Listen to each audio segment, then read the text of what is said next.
The old man built. The old man built. The old man built. The old man builds. The old man builds is broken in the head. People not seeing reality has put them in the red. Where conscious and spirituality been stricken from the norm and replaced with the ignorance of basic magnetic form. The geometry of God keeps running through his head. That's what makes old man builds broken in the head. The old man builds. The old man builds. Spheres of destiny are spinning in his mind, making him travel back and forth in time, battling the establishment for just a little recognition. Has him forcing the world to understand his premonition. That world will have all the technology in the end, even if it means his life will fail to extend. The old man builds. The old man builds. The old man builds. The old man. Hey everybody, welcome. My name is Nathan, otherwise known as Old Man Builds. We have a special guest here today. Christopher's here to talk about some Orgonites and some Tesla coils. What's going on, brother? Yeah, good. Just another day in paradise. Thank you for inviting me on to share about the Orgonites and then how I'm using these PEMF devices. I thank you very much, Nathan. Absolutely. People always love to hear about this stuff, man. And it's interesting what you're doing with it. So let me pull up what you got going on here, and you can go ahead and start us off. All right. Oh, well, we'll start off. I know people have already seen a couple of my shows, but for people that haven't seen, I'll start off with my first prototype. Let me get this up here right here. That's it. So this is technically it's a Bluetooth Tesla coil, and then with an Orgonite pyramid geometry on the top, and then it has the bulb, which is the plasma part on the top. So that's the first prototype that I went to and started to build this device with. And let me see what I have here. Now, hold on real quick before we go any further. Just describe how everybody. So there's a needle that comes up in the Tesla coil, right? Yeah. There's a wrapped quartz crystal that connects to the arc needle of the coil itself to transfer the frequency through the Orgonite up into the bulb. And then this one, the original, has the bulb glued to the top. And then I've made other prototypes now to where I put neodymium magnets on the top in like the second phase of these, to where I'm able to take the bulb off and on and then put other things on the top of it as to use like for an arc needle. So, yeah. Okay, so the Orgonites are in layers. So do you have anything here? Some copper, some gold, maybe some other materials? The top layer, normally I do the top layer and I leave the crystal out. Like I said, this is a prototype. But you'll be able to see the quartz crystal on the top wrapped wire, and then the next layer would be the metal layers. That would be copper, say like copper, aluminum, brass. There's many different metals you can mix in there. It's into infinity. You can mix and match whatever metals. But those are the main metals because they're inexpensive. They're easy to get a hold of. You can make them yourself also if you wanted to take a piece of scrap metal and just drill shavings, and then you can use that yourself. And then the next layer after the metal layer is the Orgonite layer with different crystals and gemstones mixed in with that to give that extra added frequencies. Hence a multi-wave oscillator is what this is going for here. Yeah, and then different layers. You have different layers. You'll go back and forth with the metals and the Orgonite materials.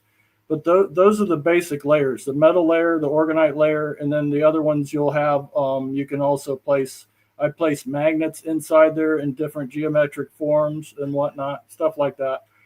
Whatever to anybody's imagination that they want to add into here, feel free to do it. This is just an example of how I did it and whatnot. So do you add coils, lights, anything like that in some of these? The main part is the bulb on the outside for the lights, and then and then the other one on the other different geometric patterns, I've used neons. I've added neons to that just to give it an extra, want to say, noble gas for a different frequency. So it gives it other frequencies. And the bulbs right here are just simple ceiling fan bulbs.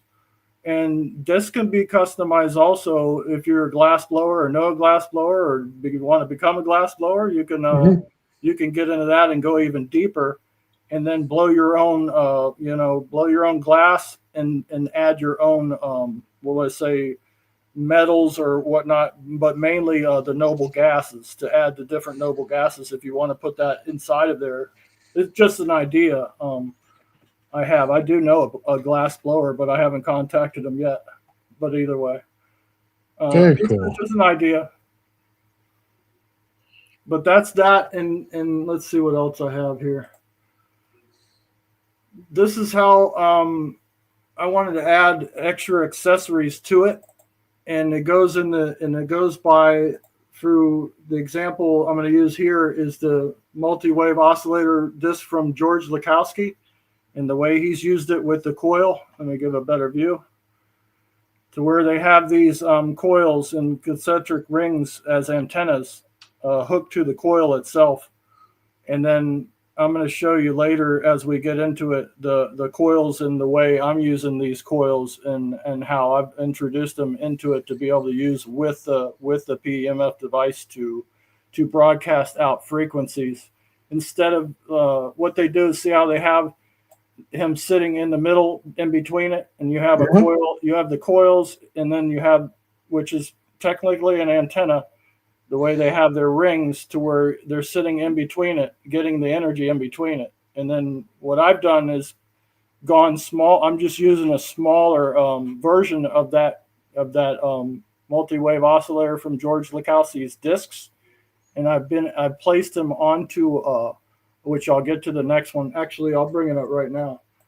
This is the way I've done it, to where you can attach and plug into the wall or plug into your computer, and it goes with it, to where you'll be able to broadcast the frequencies out of this device.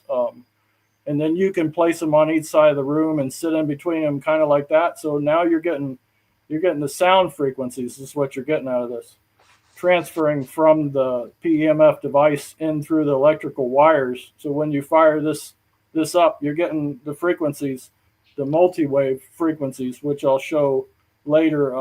You have a video of that we can show on the actual Spectroid spectrum analyzer. We'll pull that up, and let's see what we have. So that's how I'm using those. And now I'm going to use an example here real quick, Nathan, as to when you place two of those together. Say you're just an example, you're placing one coil and another coil here. I'm going to use a double slit experiment. Just an example, as you see the frequency sound waves. This is, of course, is light waves on this, but it's pretty much technically the same with electromagnetic waves, from my understanding and my research. And so imagine this being a coil and then this being a coil here, to where you fire up two coils, and then you're pulsing the frequency out of each coil, and then their interference, and you're having the waveforms match and meet out as they go out. So, but imagine these now pointing at yourself, where you can point one at each other, and then you're pointing it. So you're pointing all these frequencies and directing them through these devices is what I want to use an example. And then here it is here with I have the coil on the side, and then what I've done is placed the Lakowski disc on the fan spinning, and then I placed it on a used, this is just a broken light, and I repurposed it to be able to pulse these frequencies, custom frequencies, out of the coil, and then out and direct these energies out to wherever I want to direct them to with this.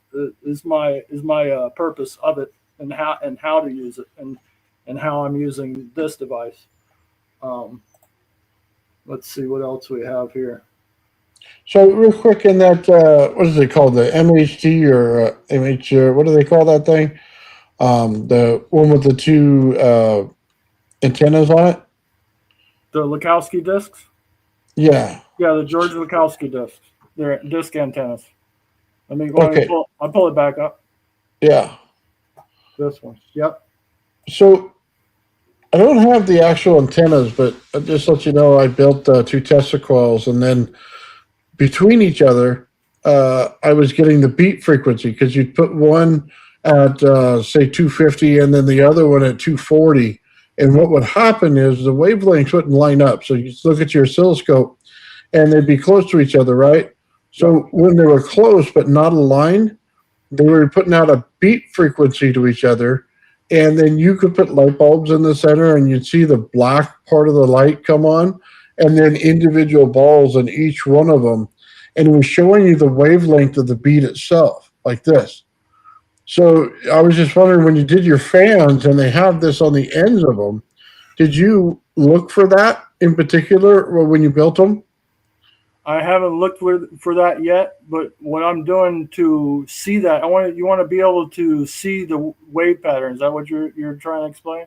You want to see the invisible. You want to see the waves coming out of it. Is that what you're trying with, like you do with the oscilloscope, right? Yeah, because the beat frequency is a third part to the thing. You get the frequency, the resonance frequency of one coil, resonance frequency of the other coil, and then an amplification through the beat frequency. And the beat frequency is why you sit in the center. Mm-hmm. So that's what I was wondering. Yeah, that's correct. Yep. You Let's want to sit and get that beat frequency, or what they say. There's lots of other words for it that they'll use. One is the negative green, or the null zones, or that negative energy. To my knowledge, is what, like I said, different people from different perspectives will call it something different. Is what I know. But yeah, that technically it's pretty much the same as what you're explaining too. Yeah.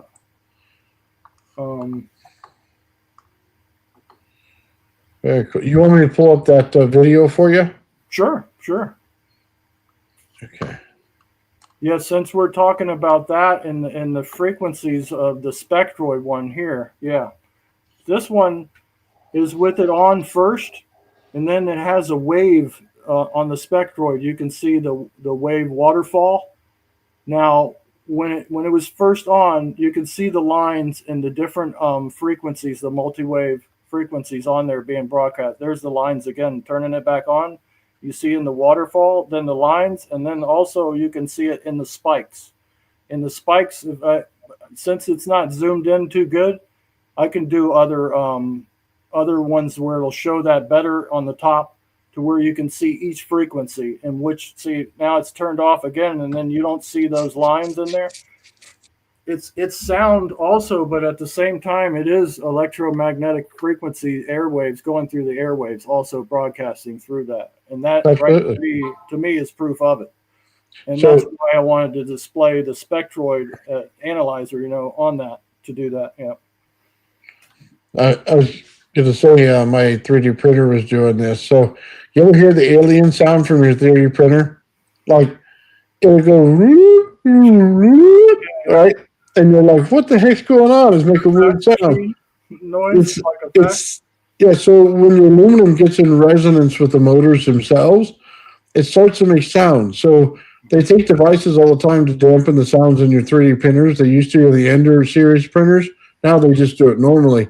But you would get the alien sounds from the printers, which is so cool. But I used a spectrum analyzer just like this to find the peaks in it to see which ones were doing it. So every time that it did the circles on the 3D printer is when I get it. You know what I mean? When you get the multiple things in there to tell it where to go, and the dual motors were working at the same time to turn it. So that's when I would get it, and they would be in resonance with each other. It was interesting. Yeah. Yeah, like I said, they're using these tools, you can see what make the visible invisible, or whatnot. Did I say that backwards? make the invisible visible. There you go. Yeah. This is one way to do it. Like I said, but you're seeing sound, but sound and light, they're all frequencies, and they're all interacting with each other, bouncing around us all the time with this. With our routers that are on, and the stuff coming off of our screens right now in our face. all these are all frequencies, and they're all doing something to us, either negative or positive, to my understanding. And like the blue light, there's a bunch of research done on the blue light coming off of the screens, which is a frequency that will damage your eyes and have macular degeneration and stuff like that. So that's why one reason I have blue blockers, to block that certain spectrum of light. Oh, gotcha. And I did that, changed that. It changed a lot of things, and I had I would have insomnia because of that. The dopamine, they said something about the dopamine levels. You get the dopamine fix coming out of our screens when we're clicking on the screens and looking at the screens all the time. Anyway, that's just from another rabbit hole going down other research. It's all similar. It's all frequencies to me. Yeah. Cool. Put this back up there for you so you can get to your next one. Yeah. Let me go with the next one that goes with this. It's just an example in some of the statements made in this, since it is the works of Nikola Tesla and George Lakowski. And I'm going to put it on the screen so people can go back and read it here. But it technically shows the work of George Lakowski and Tesla together back in the 1930s. And it has to do with the living cells function as a teeny radio transmitters and receivers, and emitting and responding to electromagnetic frequencies. He believed disease arises from cellular oscillation imbalance, and that exposing the body to a broad spectrum of radio frequencies could restore the harmony, strengthen the healthy cells, and suppress pathogens. So this is the work that's already been done by Tesla and Lakowski, that their studies have been done, which anybody can go and do the research like I have on this. This is just an example of where to look in case anybody else is interested in doing this and using it, this tech like I'm doing, so they can study for themselves and learn and be able to build things. And I encourage everybody to go and do their own research, of course. But this has everything to do with the biogeometry and whatnot, and the frequencies and the cells and everything else. So that's that one. We can go back and read it. Like I said, anybody can pause it and read it, and I'll go to the next one here. And this one is on the Lakowski disc antennas, claim to broadcast scalar waves and harmonic frequencies, just as we just displayed inside the spectrum analyzer with the disc spinning and running. And like I said, on the spinning part of it, you don't have to have them really spinning, but this was an idea that I want to give credit to another doctor that I'm friends with. His name is Kelly Edom.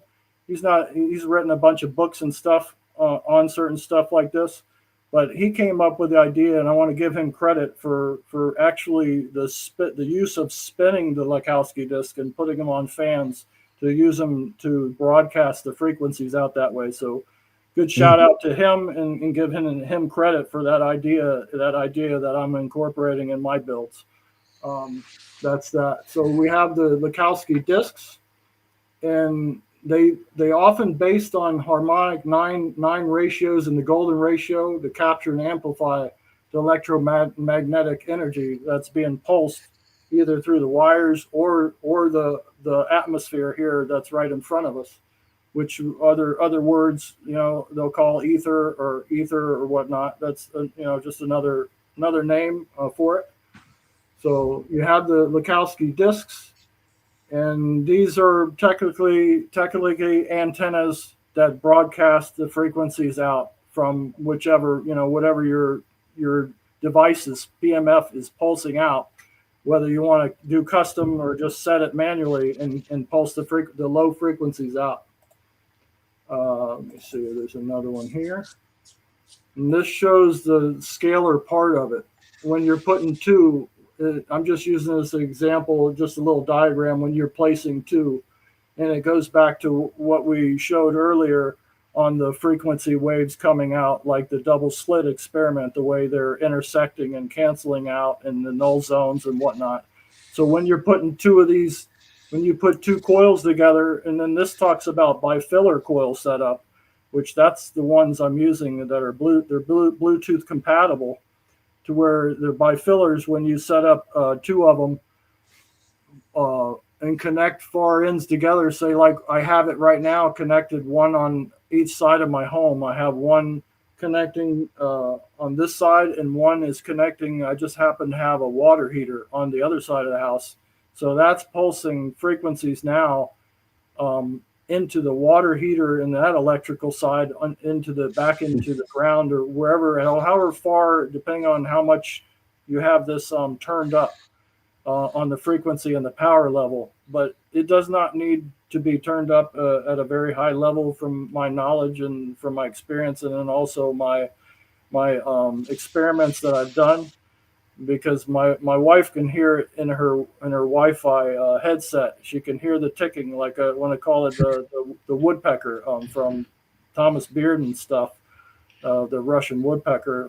You can almost compare it to that. Anyway, so the scalar waves is the where I see it only means scaled. So where you're having two of something, you're scaling it now to another level. When they say scalar, that is how I learned how to do it. Everybody will say and have their own perspective on what scalar and scalar this and that. But all I see is, to simplify it, you just scalar is scaled. To me, to simplify things, that's how I've done it in my own mind. If not, that's correct to me anyway, from my perspective.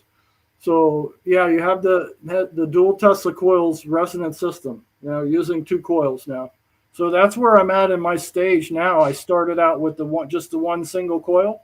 So now I've leveled up to a little bigger coils too, so they can handle higher frequencies, which is, it's not necessary, but just to handle that so it doesn't burn it. I burned up a couple of smaller coils. So now I'm on to the two with the scalar, and then pulsing frequencies out that way. And then I'm still experimenting with it now to be able to give feedback on it, proper feedback and stuff, to doing all the right tests, and then hopefully have somebody else also, like you guys, that I've sent Nathan and Bernie some coils to where you guys can do also experiments, which that's probably the best thing to do. That way, it's replicable. When somebody does an experiment and then you're doing it, and to have the same results, and to see what's the truth of the matter of what we're seeing with these frequencies and everything, and what we're doing with them. Anyway, let me see if I have another one here to show. That one, that's the two discs together. I already showed that one. That we have that, and we've seen that one. This is the other one that I have on the other side of the house that I was talking about. So now I have one behind me that's connected. This one's pulsing the frequency on the lowest level right now. It's not connected, so I don't know what frequency it's playing. I just have it set on the lowest frequency. And then this one I have on the other side of the house, connected to the electrical, and then connected to where it's sitting right next to the copper line. And then these electrical lines are going to the box, also connected to the box. So the water heater is actually getting pulsed electromagnetic frequencies into it through that on the low, and it's just sitting there on a low scale. So I have now two of them pulsing right now on each side of the home. So in between my house, I guess that's where I need to go find and do some experiments and see if I'm how I'm affecting other stuff in the middle of my house or whatnot, lighting bulbs up, or lighting, maybe I'm even lighting my neighbor's stuff up and I have no clue. I don't know. Anyway, whatever pulse frequencies I'm pulsing out of this, they're probably getting it too, because it's going out of my miner also. So it's going out in the like a field outside of my home is the way I picture it in my mind. And I can probably do all the tests. Like I said, that's what I'm working on, doing the tests to show make the invisible visible, to see these frequency waves. Before you go on to the next one, let me show the video on that one. Yeah. Go for it. Because that coil itself is really beautiful. That one is the Flower of Life one, which is another part of the geometry that I liked. That I really liked that one. That was the form that just had. I taught my mother how to make these Orgonites. That she was about in her 80s. I taught her a few years back how to make the Orgonites before I got into doing this and building these devices. She did a really beautiful job of. She's built the most beautiful Orgonites I've ever seen. But she builds them now, and I built this for her, and she has. I want to say she has this device, one of these with the original pyramids, running on her countertop 24/7 for the past year and a half, and I think she might. No, hers didn't burn up. Hers is still running 24 hours a day, and then she'll change the frequencies. I'll have her change certain frequencies on it, but it's sitting right on top of her granite countertop, and it's still going. Yeah, 24/7. So I'm saying if I have one here in my home, and my miner is connected in talking and frequencies, talking to other miners that are communicating around my house, and then she has one, say I'm at the one part of the state and she's up there in another part of the state. This is scalar right here. So you're doing almost the same, technically the same thing NexRads are doing, of how they're working with their radar stuff and pulsing frequencies out and back and getting back. To my knowledge, it's kind of just using that as something to compare to. Even though this is a small scale, I think they're still powerful. I think they still have pretty good power to them. You can scale, like I said, you could scale this up, bigger coils, bigger coils, and bigger pyramids, bigger everything. This is just the smallest scale, just the start of what that here. Here's another one, here, Nathan. This is one where I did more geometry on and added the geometric forms to it. See if I can get a better. That's a better. So I have the flower of life one in the back, and then I did a cube, and I did a Merkaba, and I did a diamond, and then I have a couple of cone ones here, which I did some experiments with, where I placed a donut in a vacuum and put that on there to see how the effect would be of that. That was very interesting, just to see as a visual. Anyway, I haven't posted the videos of that. I think I might have them somewhere. I'm posting them little by little. So then you have the sphere, and then they're all organized. Has all the metals in it, but the main thing is the wrapped copper, the wrapped crystal, quartz crystal wrapped in copper that connects to the needle, which I'm going to show in how-to videos. I'm already working on those. Can you zoom in on that one? Huh? Can you zoom in on that corner right there? Which one? The left? Yeah, where you see that crystal at? Yeah, there. Oh, yeah, look at that. How's that? Yeah, that's perfect. I could see the wrapped crystal in the top, and then I have a neodymium magnet that's poured in there on the top of it, and then you just attach the neodymiums to whatever bulb you want to do, or there's even I want to say even light bulbs that are burned out work because they still have the filament inside them. And then these normally, from my research, you have the metals in there, and then they either put a little bit of, they're either on a vacuum or they zap a little bit of argon, if I'm not mistaken, in there, and that's what keeps the filaments, for when they're building the light bulbs, it keeps the filaments longer from burning up when they put the little noble gas or the vacuum on it. So that's why I'm using it for the metal filament inside, and then that's the plasma part. When it gives that ignition through what I call the radio lobe is the crystal, the radio part, the piezo part of it, which is going to transfer out. And then by adding that magnet there, I don't know, that just to attach the bulb to it. And then you can also attach whatever else you want. If you want to put a screw on the top of there, a copper screw or some other stuff to do other experiments, you can even use it like that and connect stuff to that. But the main thing here is the wire and being able to connect your bulb with the plasma part of it. That's the plasma part. You don't have to have that on there, but it is a functional part of it, I believe, the plasma. So Yeah, that's that there. With the geometry, I have a couple more that I'm going to do. The dodecahedron is coming. I have some other forms that I'm going to do so I can do the experiments with that too. Is that a Merkaba? Oh, it's to the right. Yeah, that's the Merkaba. But I don't like the way this one is done. I don't think it's a true Merkaba. The way it is, if you look at it, it's kind of square. So, but that's the form that they sold. I got through on Amazon. I just happened to get it on Amazon. But it does have that. But if you really look at it, it doesn't. The Merkaba shape of it, it's off. I believe it's not a true. The way the pyramid is connected on it, it's not true. Okay, So, but it is technically the Merkaba shape. gotcha. You I know, got a question the for you. Merkaba moves in and it pulses in and out and it Mhm. pulses back and forth. This is like this. I want to explain is like the one where it's just pulsed in one section. It's not pulsed into the other. Okay, If that makes any sense. Yeah. I gotcha. I got a question for you. Ulysses was asking, do you have a web page? I have everything posted on Crypto Builders Keep Ulysses on YouTube. These I have posted on there, and then I do have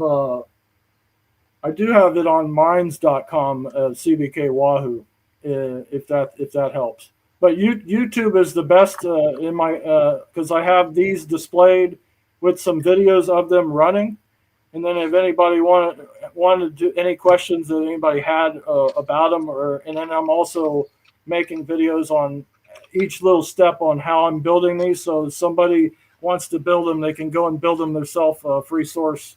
There's no patents or any of that kind of stuff on there. Yeah, that's fine.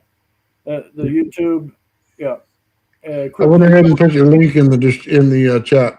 Yeah, that's fine, Nathan. Appreciate it. Yeah, like I said, my goal is to here's another one here.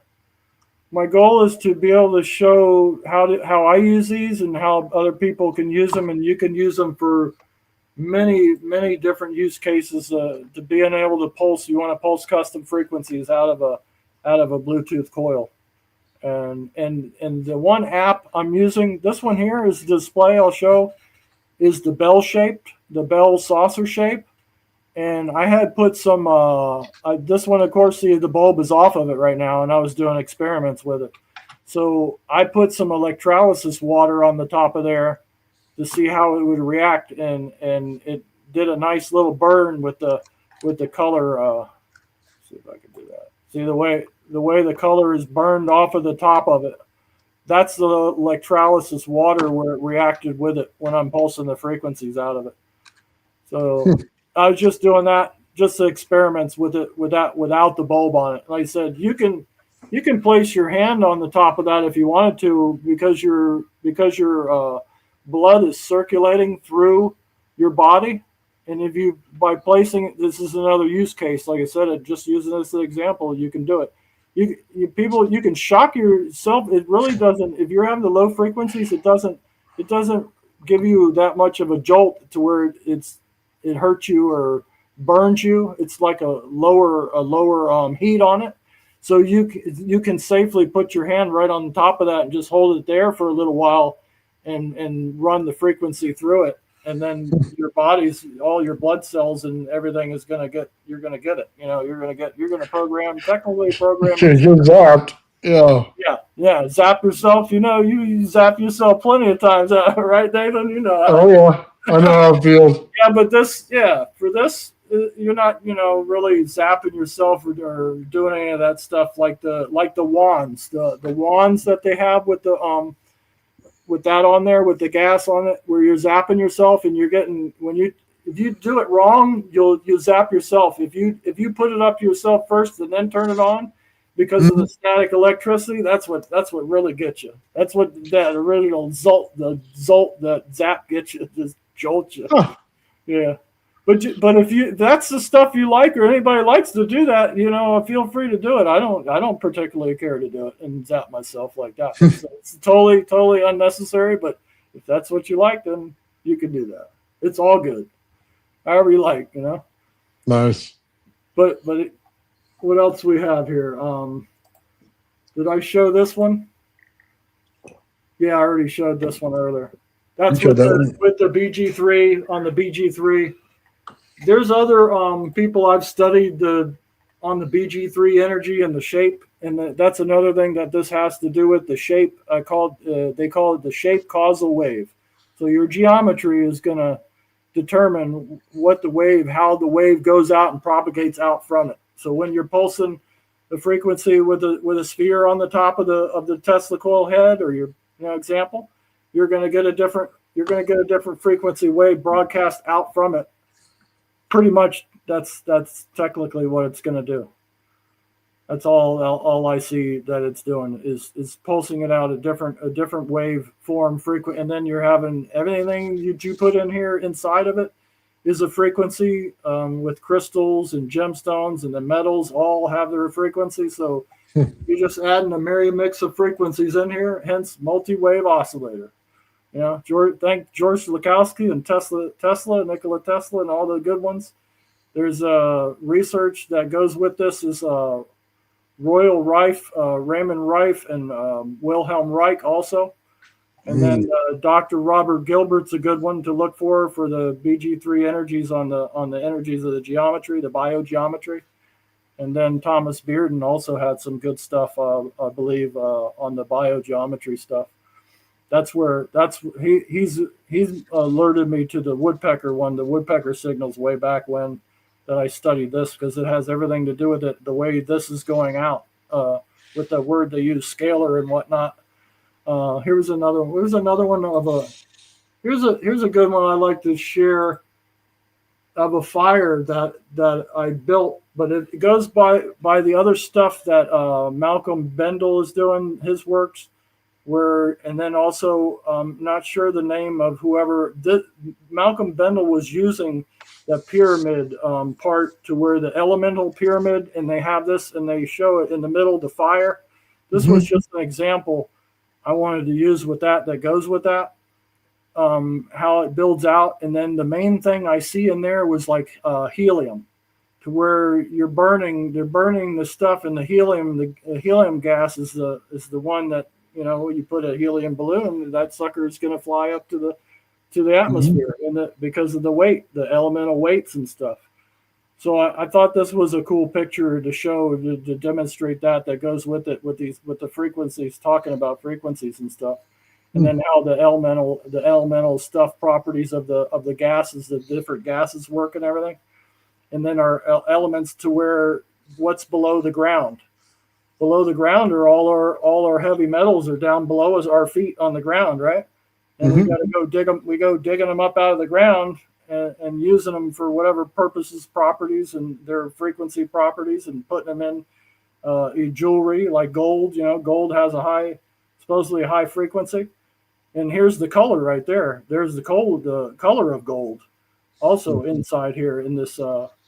What I see, I don't know if anybody else could see. How you kind of see stuff in clouds and see stuff in other stuff, like, I don't know what the word is for that, when you kind of see images and stuff like that. This one looks like a guy perched on the top, pulling back on a bow. You see like a little head. It's just maybe imagination, a little bit of it, but it looks like a guy on the top pulling a fire bow back. Oh, he's doing the Hulk Hogan.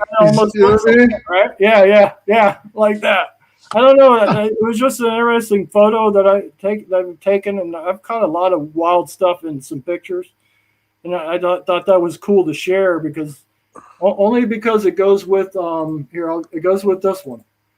It goes with this, and it goes with the Malcolm Bendel stuff in the elemental parts of it. So if you're going to build all this stuff out, say, just an example, you want to build out from the Planck scale, or from the nature's materials, and then this shows you pretty much the elemental. What is it? The Walter's. What is that? Walter Russell. Name Walter Russell. Yeah, correct.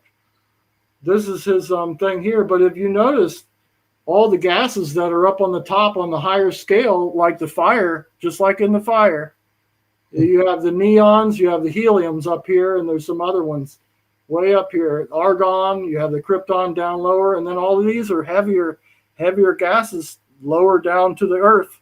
So I think just an idea with building these things or whatever you want to build, some Graviflyer or the ships or the stuff like that, in the pump waves, the way this thing is pumping and how it builds out, to be able to mix and match these certain metals in voltaic stacks to where maybe you do some electrolysis, say, for example, and put some mix and match some of these metals in the different stages that they are, to get it to go up higher and build up to a higher level to be able to make it light enough to make a ship out of it, per se, or just examples like that.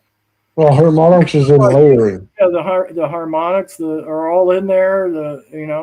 It's just an example and a thought thing going down the rabbit hole of all this and building things. You just go further, deeper and deeper, and once you get all the knowledge and all the pieces together, it all kind of clicks, and then you can build from there.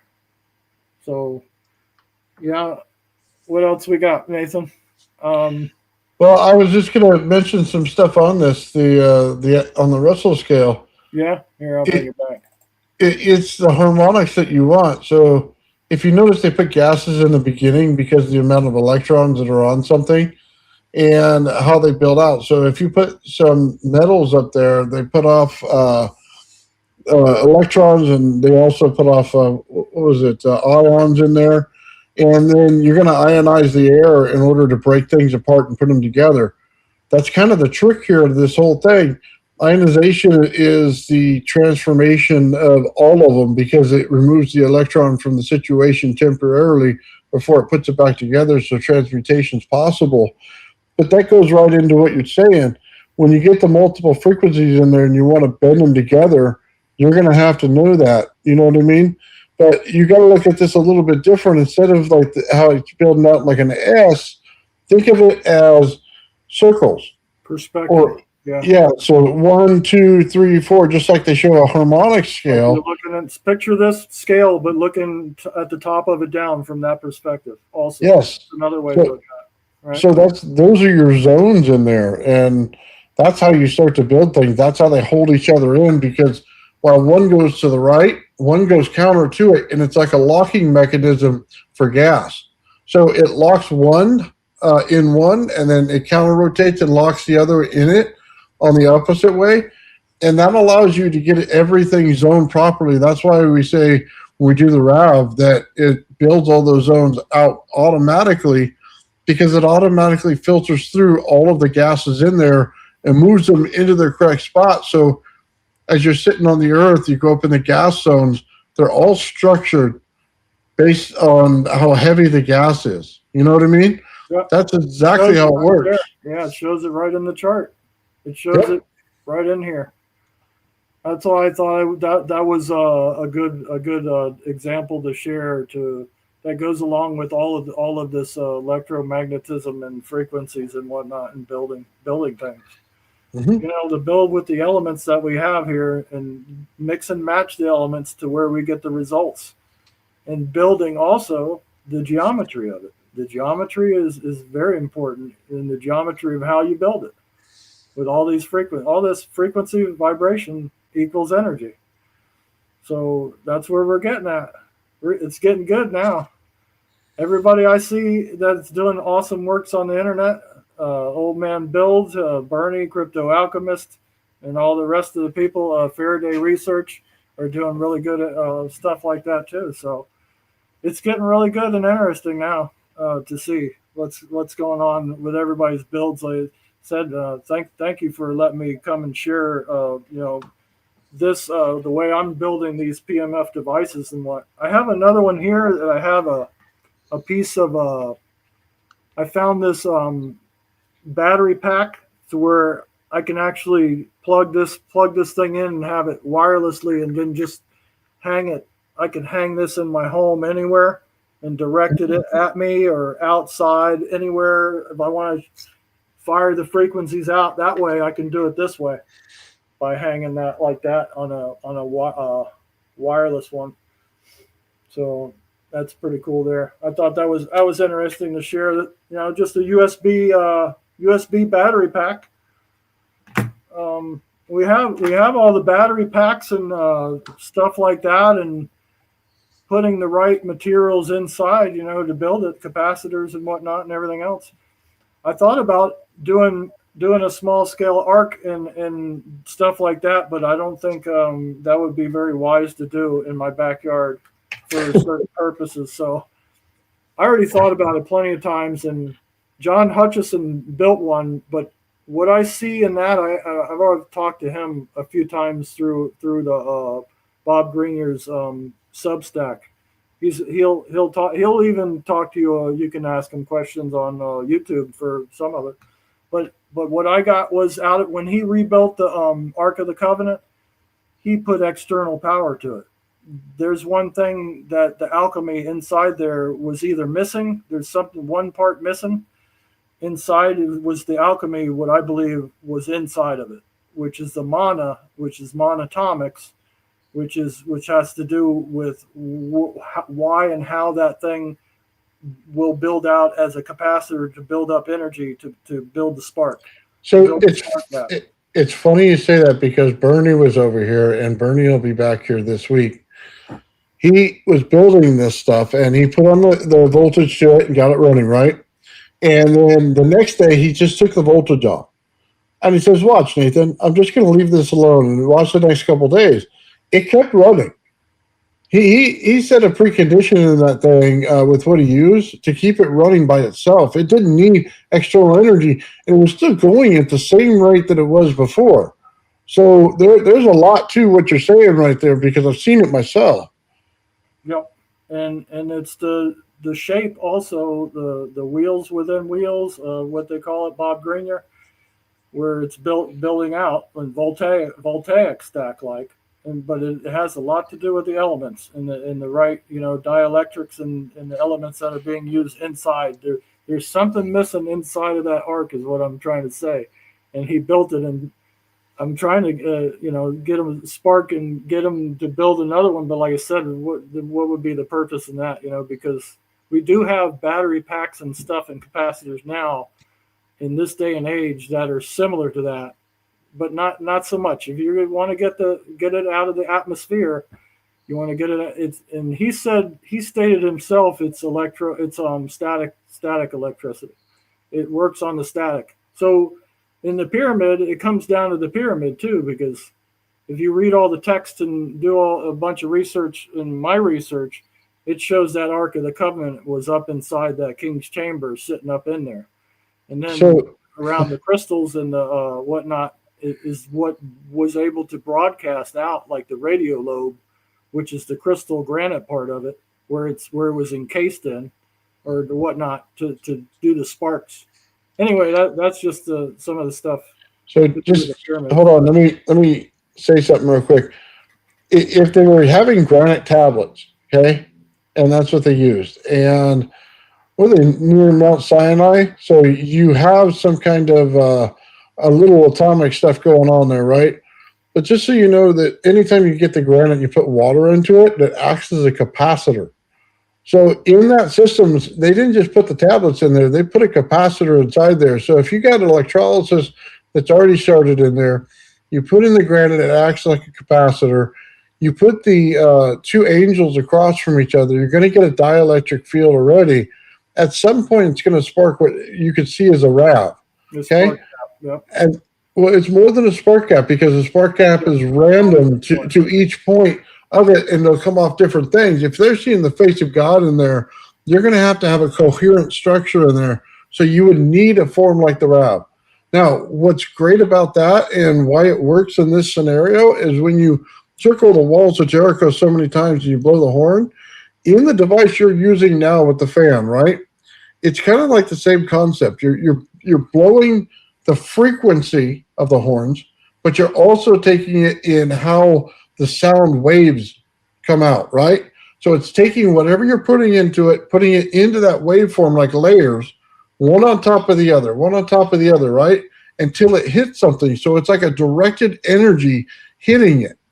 Okay, and what it's doing is it's saturating and ionizing the air around it on the walls themselves so that they can be broken down in elements as soon as it's hit. So all of it makes sense if you understand the right tools. So, like, for instance, they use the pyramids when lightning hits it, right? And you get telluric currents in the ground. So it hits it and it's filled with water. They have a little thing under it for a little tray, and it basically holds water on the outside walls, so it holds capacitance in it. Most people don't understand this, and I believe Hutchinson did. When you have something like that, you're pulling the energy of the sky down. You're pulling the battery from the earth up, right? And you want to build a capacitor just like Tesla, just like this. The dielectric inside builds a magnetic around it. And as soon as it does that, you have best of both worlds, and now you pull the energy out of the third plate. We watch Inventor 3, who worked with John Hutchinson, do the exact same process when he was on the show. Nice. He was showing the same thing. You bring the two fields together, and you put the center one in that pulls out the energy. Boom. Genius. You have energy all day long. It's a pinching effect in a way, too, also, then. That goes with Bedini stuff, with the pinching. Oh, yeah. And So I don't think a lot of people understand all that, why you put a battery in the system. Well, you got to understand what a battery is. It's plates put together, you know what I mean, next to each other really close that build a dielectric between them. But the dielectric builds out to the magnetic. So that's why you get a lot of amperage in your battery. Well, it's a conversion. You're taking all of the dielectric energy, so basically all the high voltage and the low amperage, and you're putting it in there, creating the field between them. That creates a magnetic field between the entire thing that goes out the other side, so it's a natural conversion. So you can run dead batteries as long as you didn't break the plates in the dielectric. That's why it works in those systems and all the Bedini and pulse motors and stuff like that. It's a trick. It's making you understand batteries on their level, not just how to plug in a battery. awesome.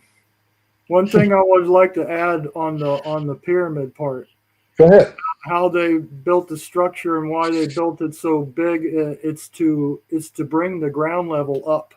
Once you bring the ground level up, also you're bringing the ground level up now to that point, to that 0 point. Yes, you are. Pyramid. That's one little thing that I'd like to add to that I had my own realization while doing my own researches on it. Yeah. I think Well, that's a big factor. think about this. Every time you put an antenna up, right, you get all of this natural voltage that comes onto the antenna. Because as soon as you go up for every meter, it's 100 volts or something like that. And you get way up there, so any skyscraper stuff, it automatically has energy running through it all the way to the ground every time. If you simply put a capacitor in between it like Tesla did, you can pull the energy out without even having to do anything. Now, but when you get lightning strikes, then you could get tons of it. But if you run it to the ground, you get telluric currents. They learned this in the St. Louis Arch. They had a bunch of weather patterns come through. They put up the arch and it dissipated the weather patterns in the area, so it no longer had that same problem.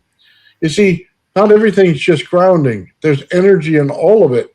And all they simply did was tap it. Like, you could take the Tesla Tower and not even put any of the components in it like everybody gets crazy and stupid about, and just use it as an antenna, and you can literally ground one part to the ground and use water, and then you could just put the antenna in the sky and pull it out as a capacitor. You have energy all day long for free. So think about it. When you say there's thousands of pyramids around the world, well, guess what? They had an electrical grid all around the world. Yep. It's just not in the type of energy you would normally understand. It's like when you put the energy into the water, it structures the water or deconstructs the water depending on which part of radiation you're using. Then you have energy everywhere. It actually, if you're using the negative radiation, which is a good one, your plants will grow faster, bigger, stronger, all those things because you're opening up the veins within it. If you use the hot side, you'll just kill everything. Plasma Channel found that out when he tried to pull energy from the atmosphere, and some of his plants were dying.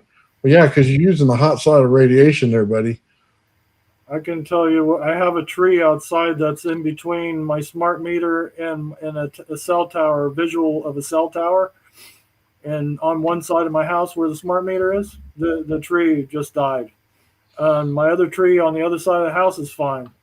It's being hit with frequencies that we can't see, communicating with the cell tower in the smart meter. Hmm. Just something to add. They put in that 5G is a pretty powerful wave, man. That's Yeah. why I'm doing what I'm doing right now, and why I have an idea and how to use these devices for protection purposes, for pulsing out my own frequencies and making my own sort of like a force field, a bubble around my home, where if it works that way, then great. Hey, not at all. Great. Yeah. More tests need to be done, of course, to make it see if that's the truth of what's going on. But I believe that's what it is. What's the scale of it? Well, it's kind of crazy that energy. I would take a 12-foot by 12-foot pond in my backyard is what I built, and I just dropped the wire in there from the center of the coil, and anywhere around the pond you see the lights light up. You can walk around like a cane, and then the crazier thing is, man, you just take off your shoes and walk right through it, and put the light bulb in the water; it'll still light up. You got to remember when you do that kind of stuff, it's water. Water goes through everything and communicates with everything. So it's a natural medium for energy to transfer in. If you get my drift without me having to say it, because YouTube won't let me, but that's the natural medium for it to happen in. So a mud bath, yeah, there's some understanding to that. If you understand it, it's the same reason. If you put the wire from the Tesla coil into the mud, you could literally walk over and put a plug into it and turn on a light bulb. And I've done it many times. It trips people out, man. Yep. Thanks, Nikola Tesla. Thank you, Nikola Tesla. Yeah. Cheers. Yeah. Total genius. We had a lot of great people that came before us. Hey, you got to keep it going. You keep it going and keep building and experimenting, and then to get the results you want to have. Everybody's got pieces of the puzzle. Yeah, I agree. Mix and match and put them all together, and bam. Well, what's cool is when you put multiple systems together and see if they work. Yep. Yeah. I love doing that, and to see why they're working, and then different materials and what they're doing to the project. Like we used, Mike Faraday pointed this out, and I had done it on my Gravity Flyer before. The piezo disc, because it's barium titanate, is a fast fill, fast release capacitor. It doesn't have to work as a drum. You know what I mean? You don't need sound out of it. You can work it as a capacitor. So the advantage of that in a system that spikes in a Bedini machine or a pulse motor is that it fills the capacitance up and then dumps it quickly. But then you put another one in, so you're increasing the speed of it, so that when you get to a regular capacitor, it fills twice as fast as it normally should. You know what I mean? So that's incredible. And it also gets you a higher spike level in order to get your AC to turn on the light bulb. It's fantastic to learn that kind of stuff. That's both worlds. Yeah. Yeah. Yeah. See? All we need is people to do their own research and do their own experiments and keep doing it, and showing. And then you can come up and build what you like to build, Yeah. That's what you want to build, your own spaceship or whatnot, or whatever you want to build. Or with what I'm doing, just pulsing the frequencies out for protection and whatnot, to have positive results. Custom frequencies, for multiple purposes. Multiple, there's not just one purpose of this. Anybody can use it for multiple things. Well, if you take a piezoelectric disc and you put a piece of crystal on it, right, you can scroll through the frequencies, and then when it reaches the frequency that side is at, the thing will start shaking on there. Okay, because you're bouncing it back and forth with the sound itself. And it's funny how that works. So you think about it, each side of it, when you turn it, though, has a different frequency to it. And it has to do with how the geometric pattern builds out. and the frequencies themselves. So when you see Hutchinson hitting that dial when he's on that lake, that's what he's doing right there. It's a combination pattern. Boom, boom, boom, boom, boom. But that's how your crystal's working. They're running one across from the other, back and forth, and turning it on. So if you take some crystal and put it in water, and then you simply go in there and hook your oscilloscope to the water, you're going to find a frequency of voltage and an amperage coming from it, because water is the medium that penetrates it. So, I mean, I should tell you something. When people say that stuff affects you, well, yeah, it does. But if you know how to amplify it, you can find everything in there, along with the frequencies of it, how much energy it pushes out, everything. Yeah, that's what I wanted to get. I got one of these other ones here. Oh, yeah. The other frequency analyzer. So that's the frequencies that's going right now around me, all those frequencies. But then you'll see the spikes. When you see the spikes, you can go in here and I can plug headphones onto it and listen to that frequency. And some of them will be the FM and AM radio bands. They'll be that you can pick up. The ones that are spiking right now are probably a radio tower frequency. This one, that's why I purchased one of these, to be able to do tests on my device, which, like I said earlier, I think I mentioned, it's not supposed to pick up electromagnetic frequencies. This is picking up sound frequencies, but I do believe it does. It does pick it up in a sense. You just have to look at it the right way. The way Gotcha. It's picking it up. Radio waves, radio frequencies, EMFs and RFs and all that good stuff. Oh, yeah. It's all frequencies flying around in our face right now. Coming out of the screen, and the colors, all the colors and the frequencies and everything being broadcast out. So this is where I'm at right now in this, building this. I'm on the dual harmonics using the 2 coils now. And then it'll probably go to 3 and 4 and 5 after that. Who knows? I don't know. It'll keep going, because I'm only going to keep building more and bigger and better and improving on it. Very cool. That's my goal, to teach how I'm using it and teach how to build it. Free source. I'm not selling anything or doing anything like that. That's not the way I want to make my money that way. So even though, you could probably use this as an accessory and get with an Orgonite company or something like that, it could be an idea to give them the plans to this and have them build it. But that's all stuff in the future, for the future. For my goal is just to share it and share examples of how to use this and how to build it and how to use it and whatnot, to pulse your own frequencies out for whatever purpose you may have to use it with. With the biogeometry or whatever else you would like to use it. That's pretty much mainly my goal. Like I said, appreciate you having me on to share this with your audience and everybody else, so they can see this and the rest of your great works that you're doing, that you guys are doing. Right on, brother. I appreciate you coming in and sharing it with us, man. Everybody likes this stuff. Yeah. Now, it's very fascinating. I've been fascinated with the pyramids and finding out and researching how they work for a good amount of time now, and it seems like everybody wants to know the truths of how things really work and everything, and some people want to hide it from everybody and keep it to themselves and all that good stuff. And this is for everybody to enjoy and do things and build and be able to build and use what nature's given us. Absolutely. Open source. I do the same thing, man. I build the Tesla coils for people who, don't have the ability to do it with the machines they have, right? But then I tell you exactly how to do it. So if you have everything, not a problem. You just go on there and, you just take the instructions and you do it. So pretty much the same way for you, right? You give a bunch of instructions. They're able to follow it, do whatever they want, put whatever they want into it.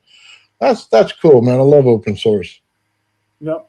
That's the best way I can think to share this, to be able to do that way. I thought about it. Believe me, I've thought about it plenty.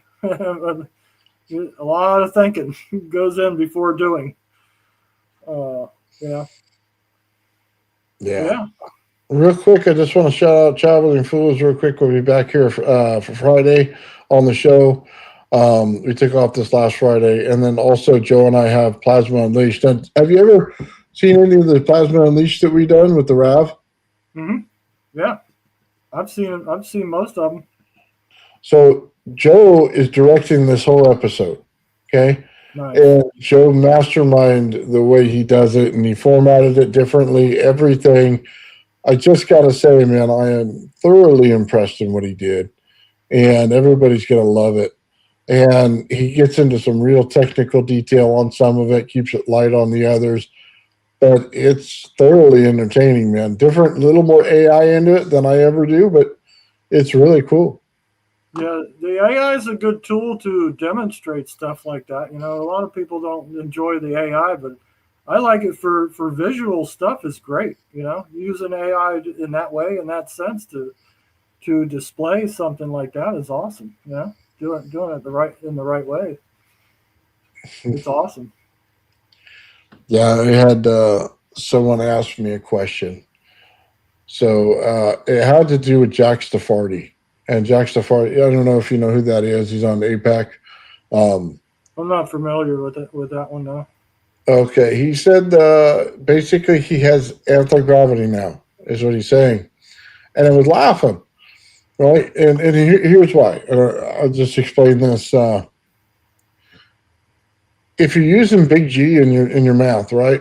And it means it's a gravitational constant. It means that you believe that gravity is a basically, how do I want to say this? It's a fundamental force in nature, right?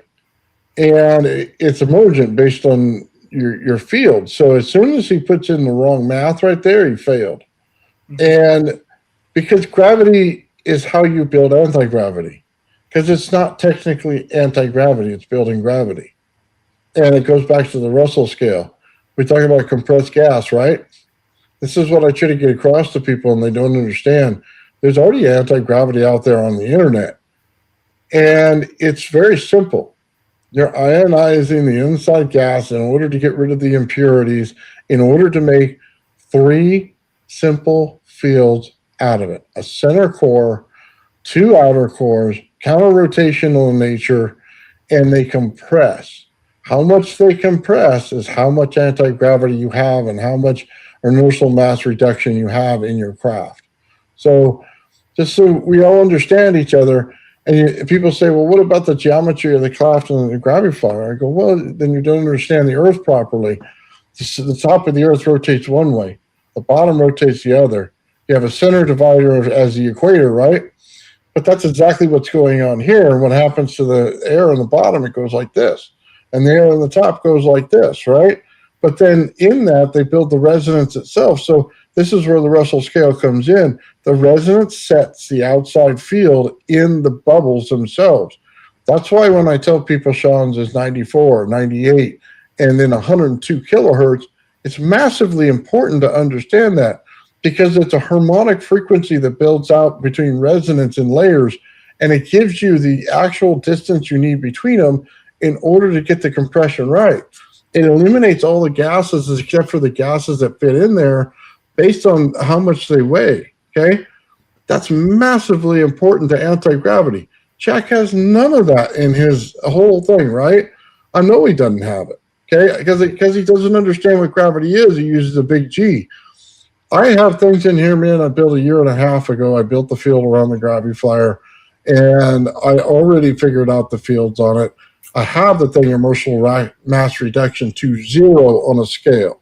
Nice. When I put it on a scale and it's running, it will read 0. It'll start out at 3 pounds, end up at 0. Okay? It goes up on one leg. It does everything that you want it to do. I can run energy in it for almost a minute before it stops having energy in it after the power is turned off. Everything about this is almost right. Lightspeed's giving me the ability to see where the fields are so that I can get those zones into laminar flow by compression.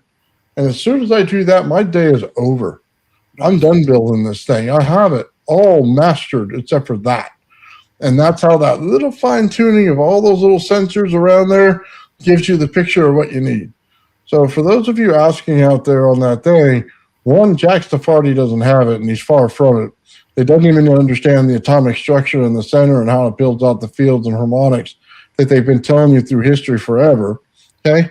Number two, when it comes to that gravity flower, I'm way far ahead of anybody else that's ever worked on it, except for the original creator, and I'm almost done. Awesome. Yeah, that brings in the yin yang also too on there. Yeah, the forces, the positives and the negatives going against each other. It all comes down to that too. Yin yang, negative, positives. It's right? An energy exchange in light.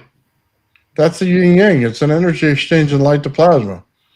It clearly shows it in the RAV experiment. You have the dark side over here and the light side over here, and they're exchanging, and that's what's giving you your sheath zones in the center on the plasma side, you know what I mean? Where it brings out the light, and then over here it's the dark. So they're exchanging energy, but the energy between them is not the same, you know what I mean? It's exchanging it in the layers of it. So you have a figure eight that builds in between it, and then in between it runs.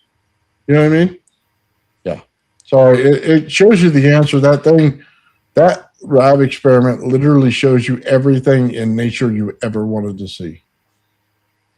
I agree.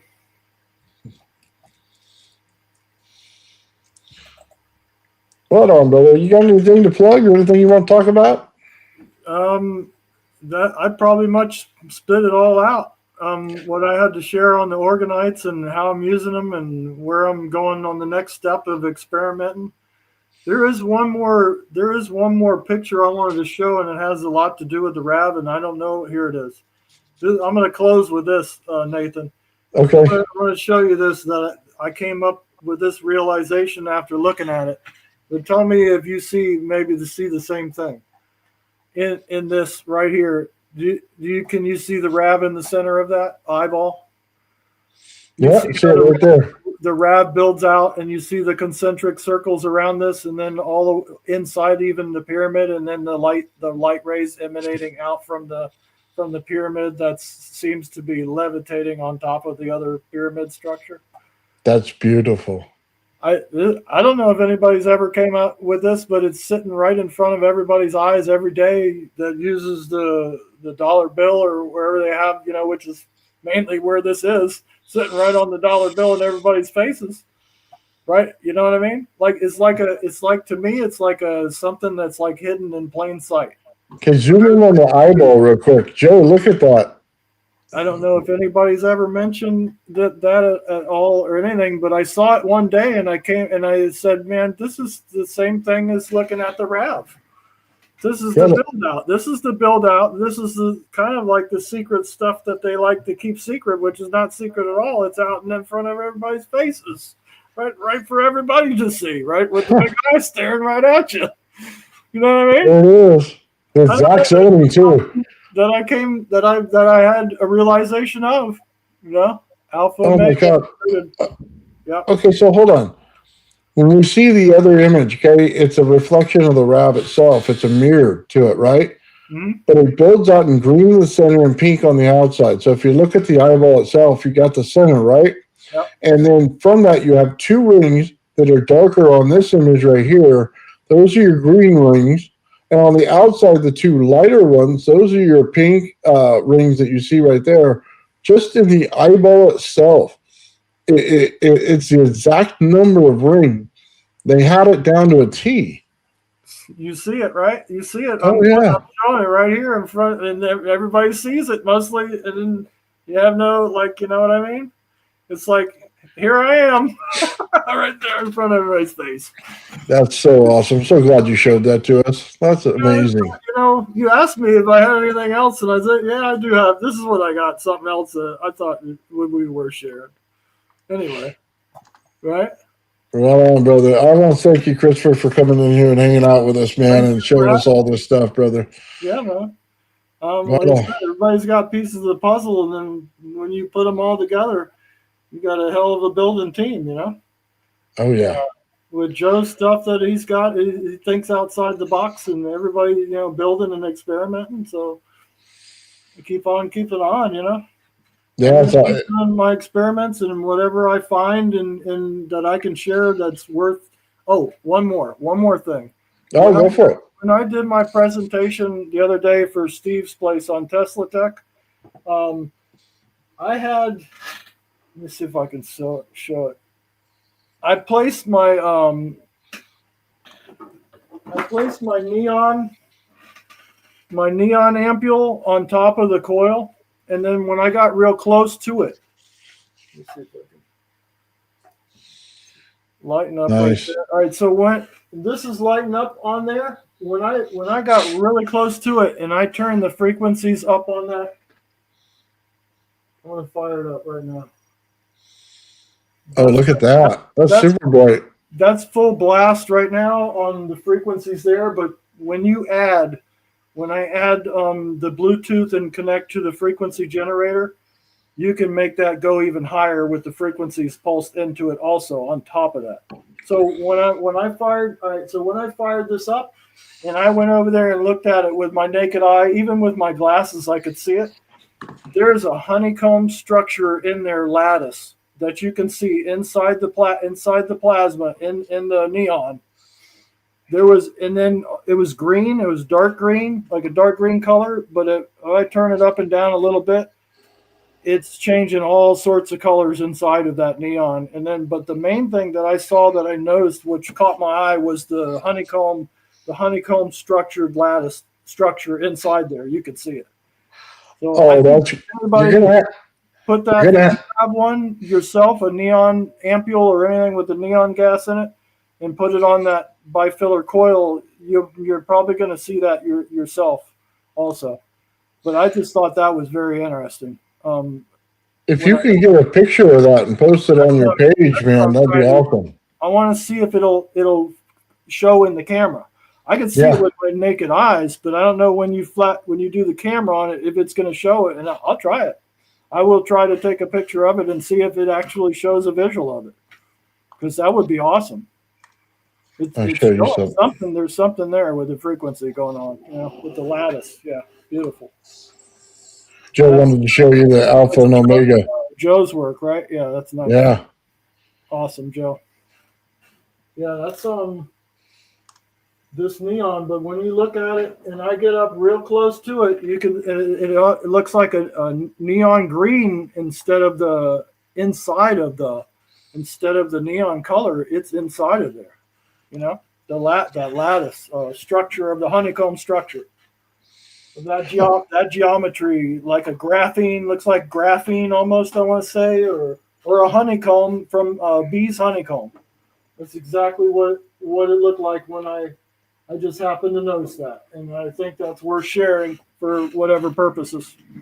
It's all worth sharing.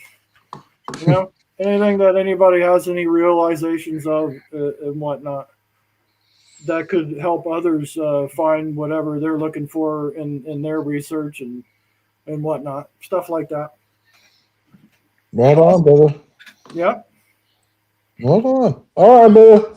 I'm going to hit the end thing right now. I want to thank everybody for hanging out with us in chat today, man. Chris, thank you very much, man. Appreciate it. Thank you. Thank you, Nathan, very much. All right, everybody. Have a great night. Peace out. The old man Bill. The old man Bill. The old man Bill. The old man builds. The old man builds is broken in the head. People not seeing reality has put them in the red. Where conscious and spirituality restricted from the norm and replaced with the ignorance of basic magnetic form. The geometry of God keeps running through his head. That's what makes old man builds broken in the head. The old man builds.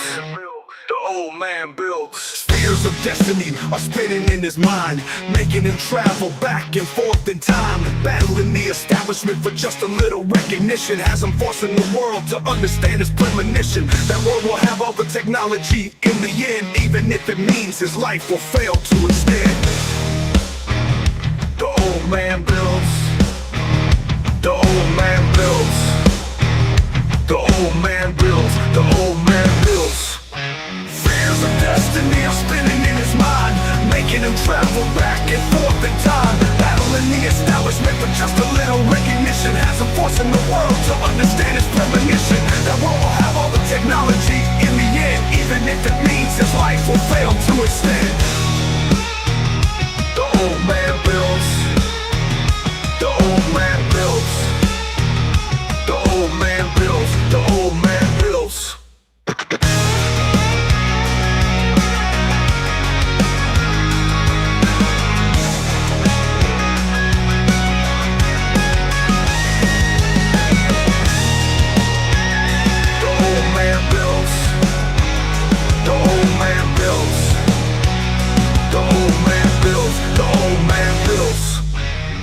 Fears of destiny are spinning in his mind, making him travel back and forth in time, battling the establishment for just a little recognition, has him forcing the world to understand his premonition. That world will have all the technology in the end, even if it means his life will fail to extend.